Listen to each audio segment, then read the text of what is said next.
बेटा हमारा ऑब्जेक्टिव है एक बार मैग्नेट और एक सोलेनॉइड को इक्विवेलेंट प्रूव करना। ये हम कैसे कर सकते हैं? अगर हम किसी पर्टिकुलर सिचुएशन में दोनों ने जो मैग्नेटिक फील्ड प्रोड्यूस किया है उसको इक्वल प्रूव कर दें तो बार मैग्नेट और सोलेनॉइड इक्विवेलेंट प्रूव हो जाएंगे। यहाँ मैंने एक सोलेनॉइड कंसिडर की है जिसकी टोटल लेंथ 2L है, जिसका मिड पॉइंट O है और जिसकी पर यूनिट लेंथ में small n number of turns हैं। इसके मिड पॉइंट O से स्मॉल r डिस्टेंस अवे एक पॉइंट P है जो इसके एक्सेस पर लाई करता है। ये रेड डैश्ड लाइन एक्सेस है। हमें पॉइंट P पर मैग्नेटिक फील्ड इंटेंसिटी कंसिडर करनी है, कैलकुलेट करनी है कितनी आएगी। तो अब ये इंटेंसिटी कैसे कैलकुलेट की जाएगी? देखिए, हम पहले पढ़ चुके हैं कि से ये एक करंट लूप है जिसकी रेडियस है r और ये डिस्टेंस है x। हम इसकी वजह से अगर अगर हम इसकी वजह से मैग्नेटिक फील्ड इंटेंसिटी निकालते हैं यहाँ पॉइंट P पर, तो वो आती है B equals to mu naught upon 2 number of turns in the loop current into radius square divided bye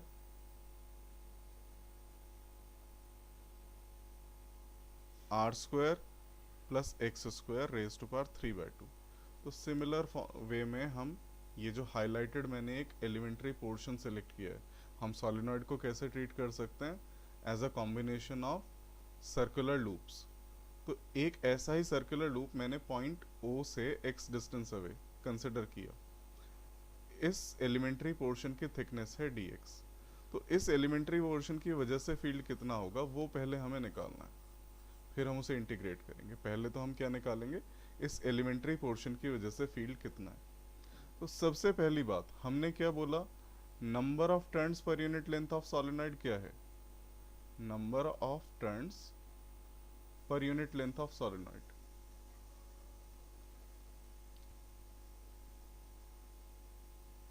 हमने बोला था स्मॉल n है, तो ये आ गया स्मॉल n, ये हमने लिख दिया। देयरफॉर नंबर ऑफ टर्न्स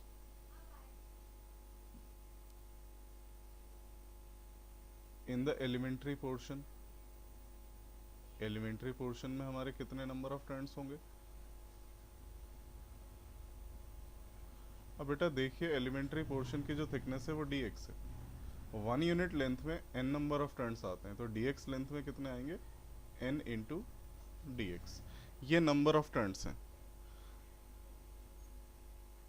बेटा ये डिस्टेंस x है, तो ये वाला जो डिस्टेंस है एलिमेंट्री पोर्शन से p तक का जो डिस्टेंस है वो होगा r माइनस x। और मान लेते हैं सोलेनॉइड की जो रेडियस है वो a है, स्मॉल a। अगर सोलेनॉइड की रेडियस स्मॉल a है तो इस सर्कुलर लूप की भी रेडियस स्मॉल a होगी। तो हमने पहले जो बोला कि सर्कुलर लूप की वजह से जितना मैग्नेटिक फील्ड होता है, उस फॉर्मूला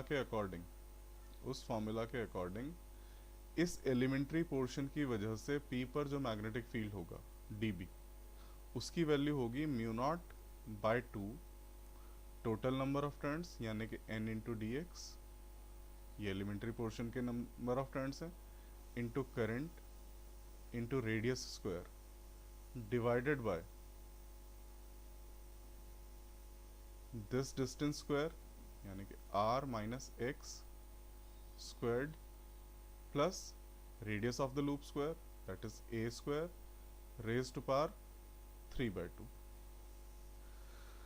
अब सिचुएशन आती है if r is much greater than a, अगर r a से भी बहुत बड़ा है and r is much greater than l, then अगर r a से भी बहुत बड़ा है और l से भी बहुत बड़ा है तो हम लिख सकते हैं r minus X whole square plus a square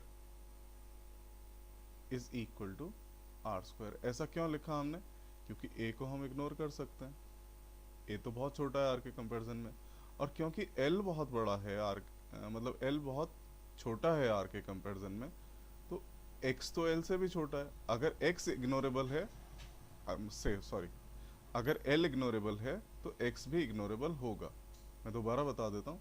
हमने बोला R is much greater than L, R जो है एल से बहुत बड़ा है, तो एक्स तो एल से भी छोटा है, it means X is also ignorable as compare to R, therefore this whole term may be written as R square.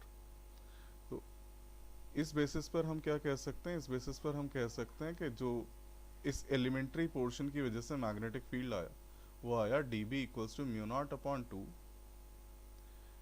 N I A square into D X divided by R square raise to power 3/2, और D B equals to mu naught upon two N I A square into D X divided by R cube.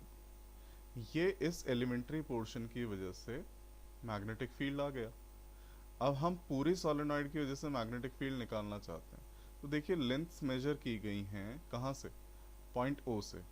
Solenoid यहाँ से start होती है, यहाँ खत्म होती है, मतलब सोलेनॉइड कहाँ से स्टार्ट हो रही है, माइनस एल से, और कहाँ खत्म हो रही है, प्लस एल तक। तो इंटीग्रेशन की लिमिट्स क्या होंगी, from minus L to plus L. तो मैं इसको इरेज कर देता हूँ। कंप्लीट मैग्नेटिक फील्ड क्या होगा, integration of D B within limits minus L to plus L. तो मैं लिख रहा हूँ B is equal to integration of mu naught divided by two N I A square divided by R cube D X from minus L to plus L.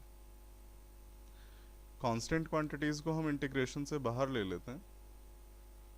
It becomes mu naught by two N I A square divided by r cube, integration of dx will become x, and limits are from minus l to plus l।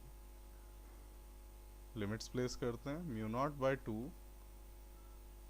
N I A square divided by R cube, पहले x की जगह plus L value रखी, minus, अब lower limit यानी कि minus L.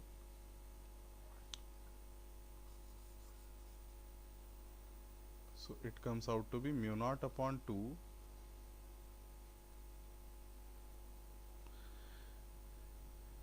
n I a square into 2l divided by r cube।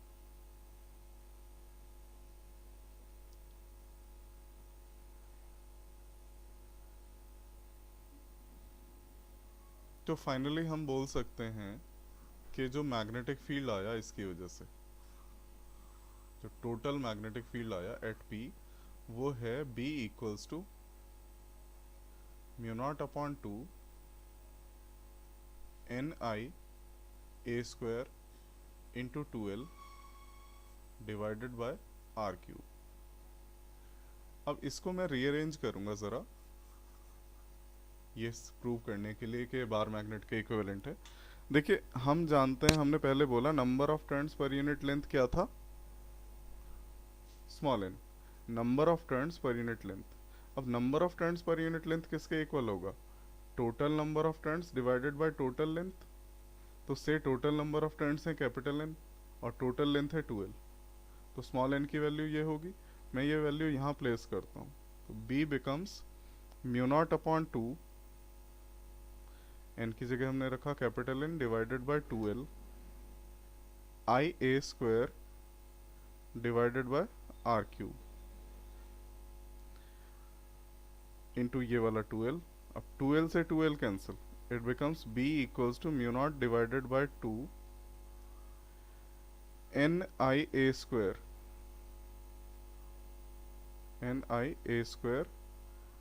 Divided by R cube. अब बेटा यहाँ देखिए ए स्क्वायर क्या है, ए स्क्वायर इस सोलेनॉइड का एरिया ऑफ क्रॉस सेक्शन। अगर हम बात करें, ये जो एरिया ऑफ क्रॉस सेक्शन है ये पाई ए स्क्वायर है, ये area of cross section pi A square है, तो यहाँ मैं पाई से मल्टीप्लाई पाई से डिवाइड करता हूँ। यहाँ मैं क्या कर रहा हूँ इस एक्सप्रेशन में, पाई से मल्टीप्लाई और पाई से डिवाइड। अब ये एक्सप्रेशन क्या बनेगा, the expression becomes mu naught upon 2 N I into pi A square, ये पाई मैंने यहां लिख दिया डिनोमिनेटर वाला, इंटू आर क्यूब।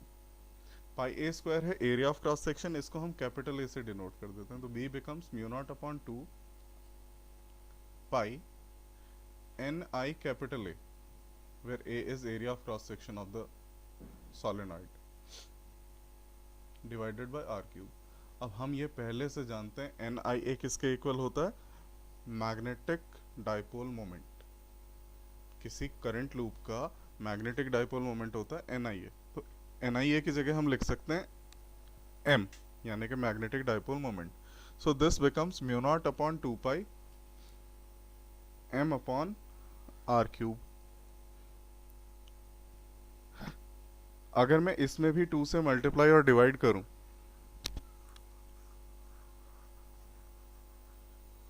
तो ये भी क्या बन जाता है, b equals to mu naught upon 4 pi, 2 से मल्टीप्लाई डिवाइड कर दिया है, 2m अपॉन आर क्यूब। ये फील्ड आया सोलेनॉइड की वजह से। बट अगर आप याद करें, मैग्नेटिक डाइपोल की वजह से जो एक्सियल पोजीशन पर फील्ड होता है, हम लोगों ने पहले निकाला था कि से ये एक मैग्नेटिक डाइपोल है, माइनस पी प्लस पी, और इसके सेंटर से small R distance away, axis पर स्मॉल आर डिस्टेंस अवे कोई पॉइंट है पी। यहाँ अगर हम मैग्नेटिक फील्ड निकालें, वो भी इतना ही आता है, म्यू नॉट अपॉन 4 पाई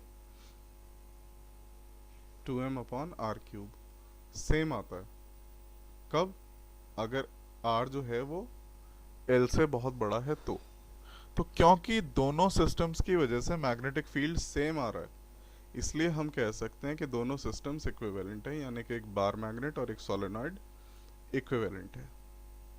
नोट्स मैंने आप लोगों को इसके पहले लिखा रखे हैं, अगर अभी भी कोई डाउट रहता है तो आप मुझे कॉल करके पूछ सकते हैं।